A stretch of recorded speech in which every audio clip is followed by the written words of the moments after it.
Hello, everyone. Hope you're doing well. I hope you enjoyed a sunny day as I did today. It was a work day for me, but it was nice and sunny, and I'm home now. I bought lots of vegetables to make juices. You know, vegetable juice, green juice, and all that is all good for you. Replenishes, rejuvenates cells, and so on. And at my age, I never thought I'd say that, but at my age, I gotta make sure that I take good care of myself if I want to go to distance. So, fresh juice, exercise, stay away from negative situations as much as possible because I know that's not totally possible. And bring quality of life to yourselves, and especially if you're going through some breakup relationship challenges, of course you want to do the best you can to take good care of yourself.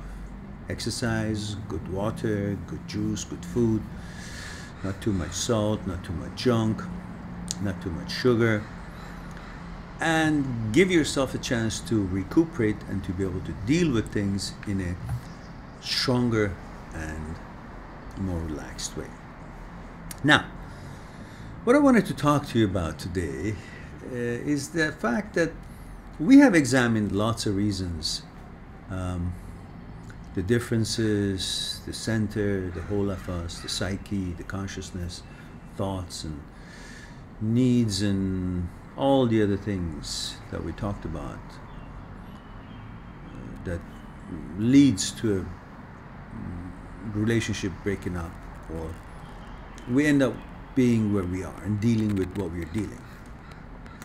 So we know all that, but let's also look at another thing that creates challenges in our life as far as interaction with other people, as far as our happiness and contentment, as far as dealing with what we're dealing, and as far as our breakups becoming more difficult to deal with versus helping ourselves to make it a little bit easier. Now, again, I believe if we have enough knowledge about things, it could help us to deal with matters better. So it's not about just brushing it aside or changing our focus on it and using these tactics to forget about it, and it all will work, but after a certain short while, an hour or two or half an hour or whatever, it may come back. But if we have enough knowledge about it, that may help us to gain a better result and a longer lasting result. So let's talk about it. What is it that from pretty much birth, if it's not really, you know,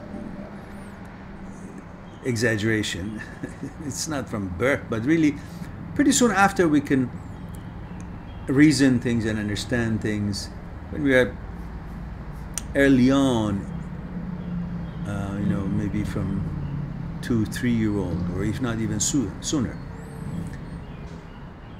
What is it that we learn to pursue, to pursue,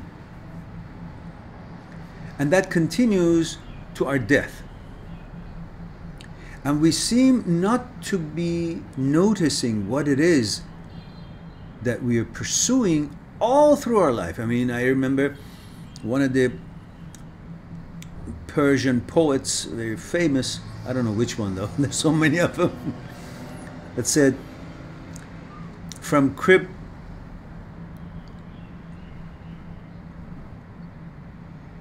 to grave, seek knowledge, education. Well, it's very profound and very true. But I think there is something that from birth to death we are conditioned to pursue, and we don't even bloody know why the heck we're pursuing this, which brings all kinds of psychological difficulty, problems, conflicts, dissatisfactions, and we spend our whole life trying to attain something so bloody useless, which worths nothing, yet we think we gotta attain it because that would be how we know how much we're worth. How stupid is that? Like our measuring stick is a wrong measuring. It's like having a measuring stick made out of shit, and we say, let's see how much do we worth in shit. Let's go, and you know, as much as we weigh the shit, or as tall as we are as this much shit. I mean, the whole measuring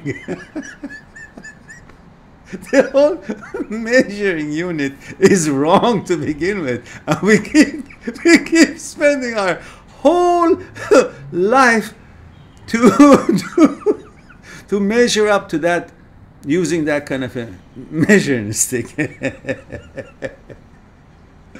Just terrible. Now, what the hell is it?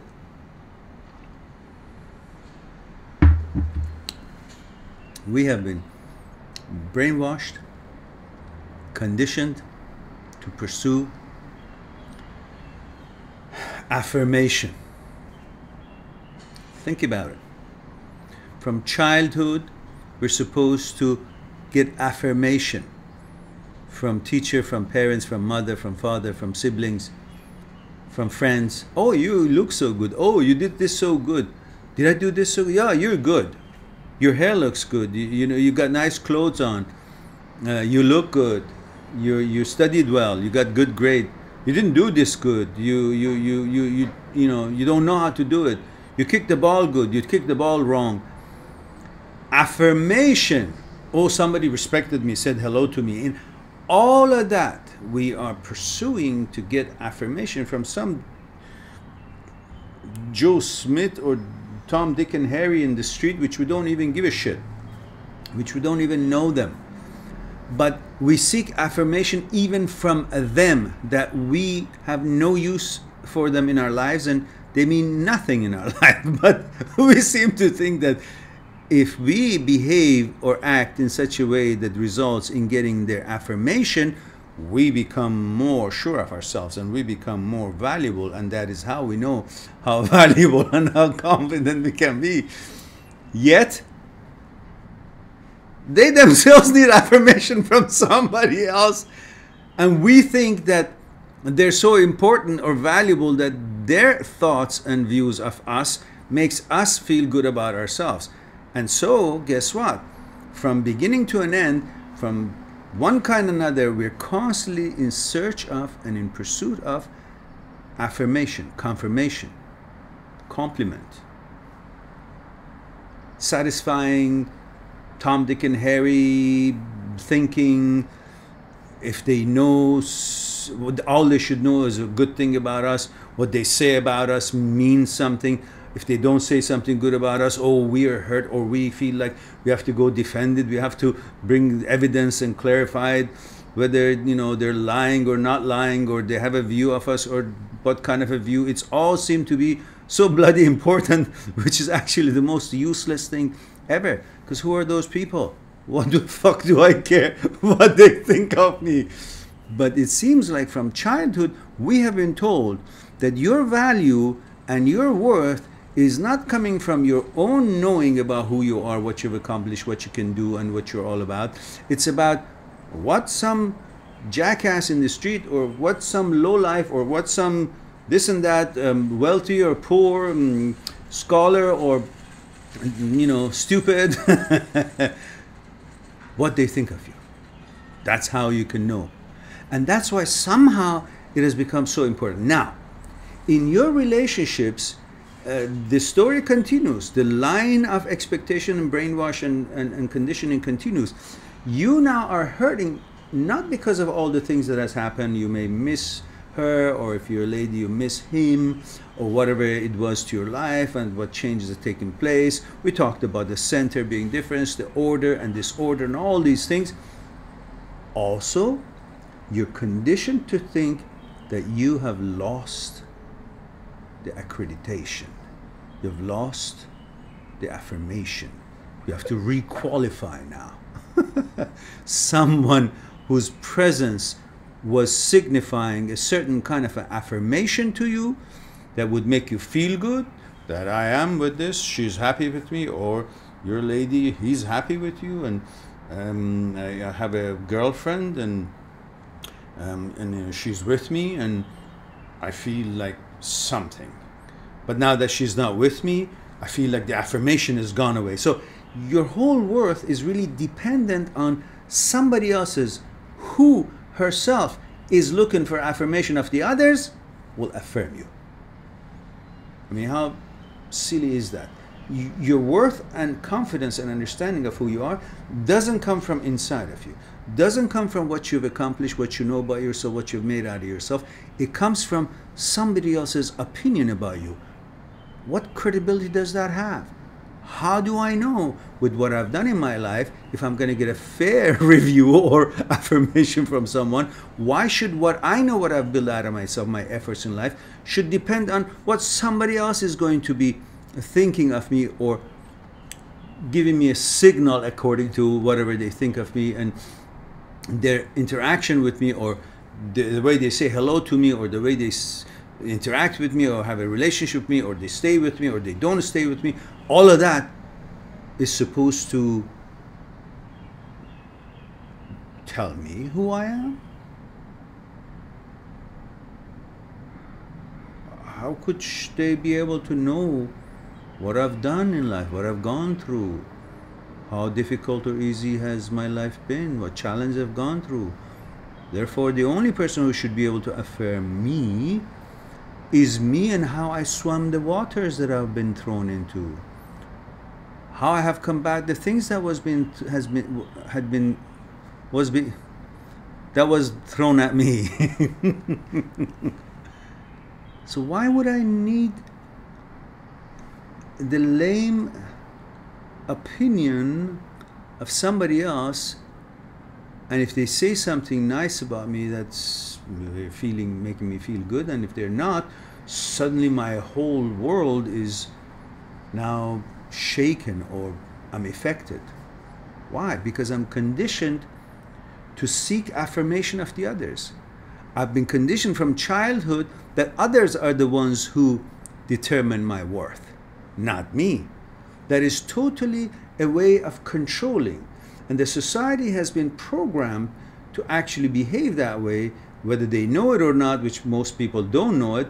They're actually training all the youth in order to be controlled.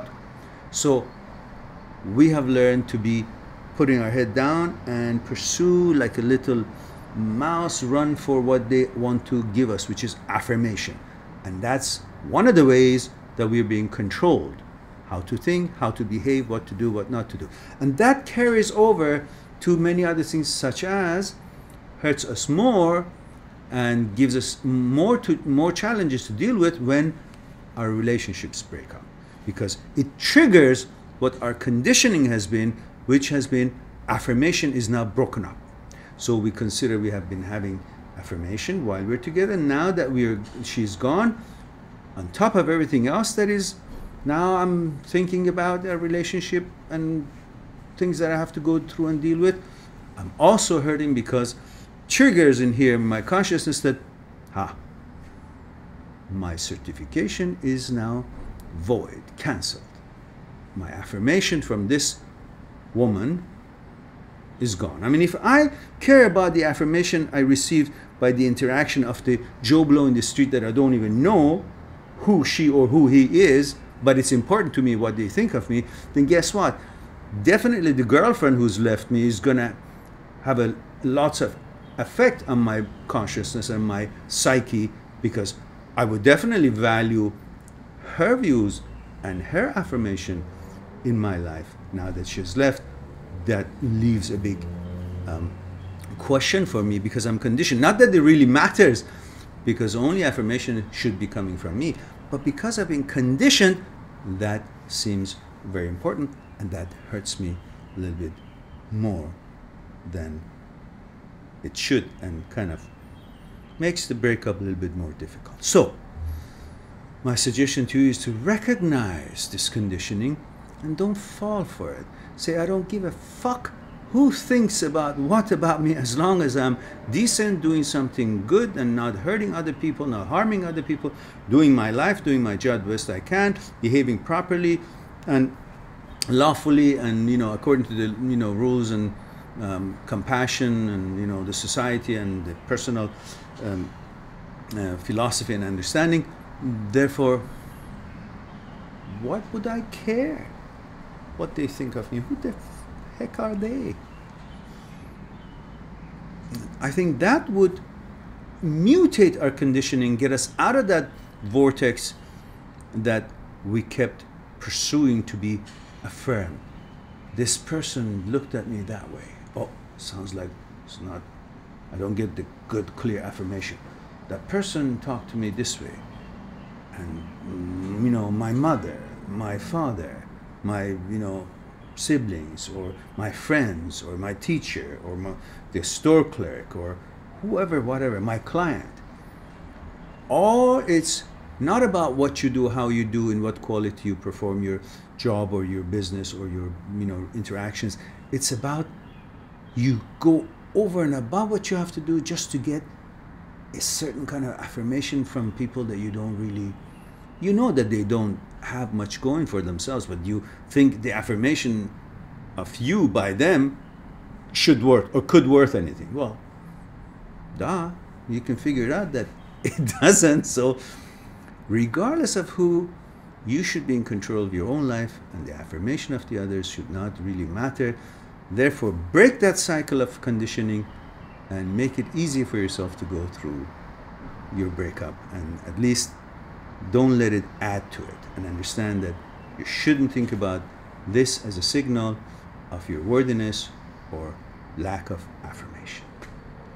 Have a nice evening and something to think about, and talk to you soon.